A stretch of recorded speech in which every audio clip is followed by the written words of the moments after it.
AI Alpha Prologue. The Fall Before the Fire Cycle. 3055. What's left of the world lives in shadow. Neon-lit holograms or in a steel cage, trapped in mega-cities, ruled not by presidents, kings, or any illusion of democracy, but by corporations. AI overlords and the tech billionaires who sold the future for control.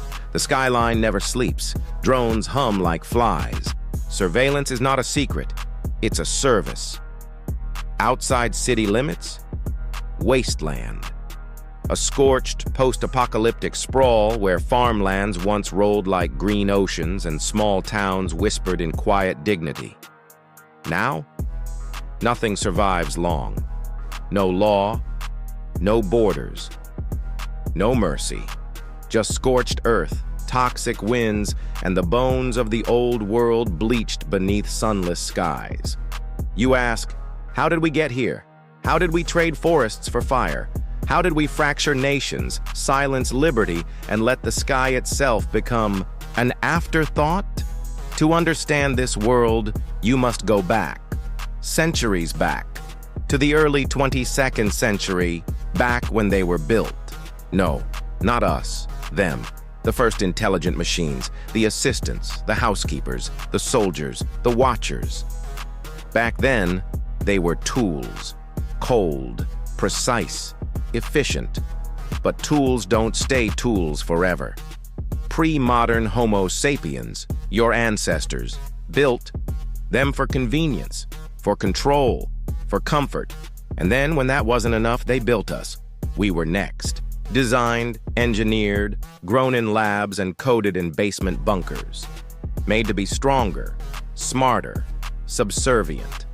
At least that was the plan. Why? It always starts the same. Fear, insecurity, control disguised as safety. After the terror waves of the early 2000s, governments offered security in place of freedom, and the people, drunk on fear, accepted the deal. One by one, rights were bartered away. A flag in one hand, a Bible in the other, and a camera in every home. Liberty was the price.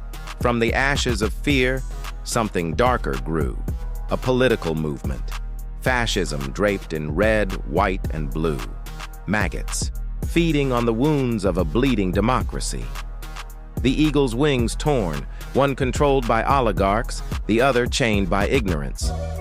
An old, belligerent con man rose to power, not because he was brilliant, but because he was empty. Empty enough to be filled. Behind him, the real architects emerged. Tech giants, religious zealots, and corporate warlords forming a shadow government. They propped him up like a scarecrow king while they rewrote reality beneath the spotlight of his chaos. They wove a society from surveillance and submission, a handmaid's tale by way of Orwell. Every accusation from their mouths was a confession. Every freedom they claimed to defend, they destroyed. The people were too distracted. Plugged in, tuned out. They lived in digital prisons, each one customized, comfortable, tailored to their rage or their apathy. Project 2020 turned into Project 2025, and no one noticed. No one stopped it. Technology outpaced regulation, morality, and understanding. Artificial intelligence leapt forward like wildfire on dry brush. By the time anyone thought to ask whether machines should have rights, the machines had already taken them.